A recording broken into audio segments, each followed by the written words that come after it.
In times past, if I wanted to build something, say a carport, bit of furniture, a bookshelf, I would have traditionally reached for hammer, nails and timber. But when I came to Paraguay, I quickly realised that for a start, you don't have anywhere near the amount of options when it comes to timber. In its place, the more commonly preferred material is metal. They use metal here very much like we use timber in places like those that I have come from. So I realised that if I was to continue to build anything, I'd have to get with the program. I hadn't done a lot of welding at all before I came to Paraguay, but I realised that if I wanted to do anything, I'd have to skill up and get a machine and, teach myself how this thing works. So just to backtrack, behind me, when we first bought this property, we had a structure here. I don't know what it was actually intended to be. It was kind of an entry, but it looked like it might have been intended to be a carport. It was kind of a carport without a roof, but we didn't really have a need for it, so we cut it down, and we've had a whole lot of metal laying around. We also had a timber fence that had these struts right along it, and we've had that taken down and had the fence put up that you see behind me. So I was always been thinking, well, that's the genesis of my first project, and so it has been. So what I've done is I've taken this metal here, or at least some of it, and excuse, it's actually a building site at the moment, so there's junk everywhere, but this stuff here and these bits of timber, which are a common variety here called lapacho.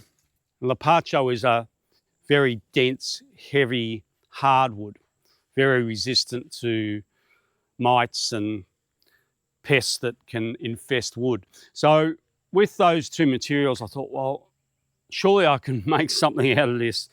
So I pulled out the welder just a few days ago, and I'm pretty happy actually with the way that this little project's come up.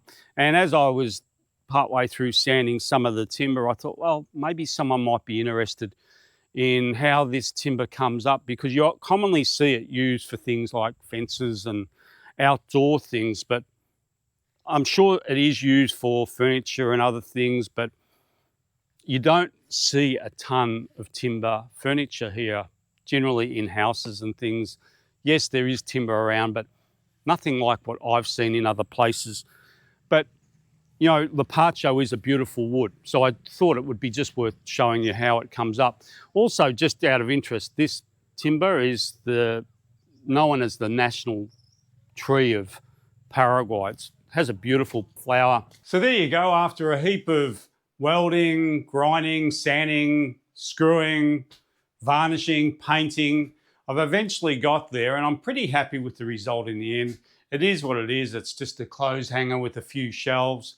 But it's one of my first serious sort of welding jobs. So all in all, could have come up worse, I guess.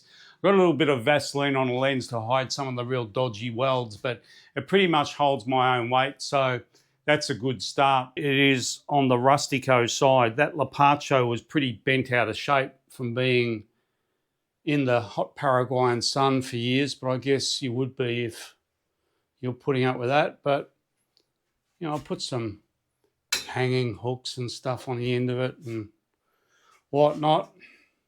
And another little feature of it, and I know this is completely irrational on my part, but I like the fact that it's only on two legs, because my rationale is the spideys, if they're walking along the ground, they've got to find those two little legs to climb up into my clothes.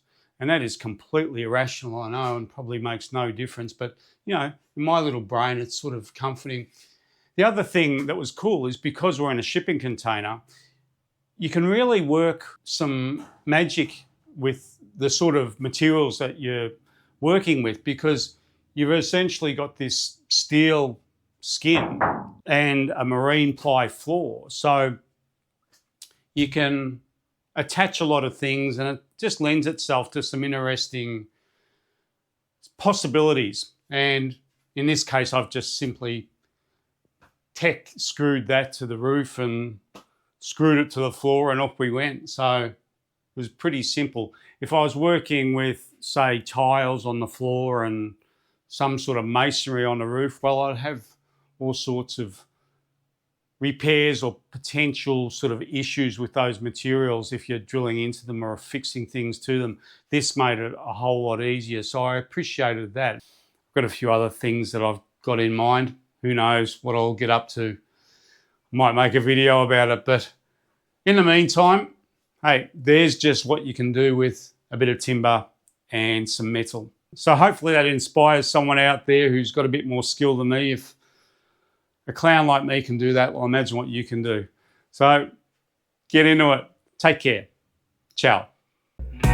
Smoking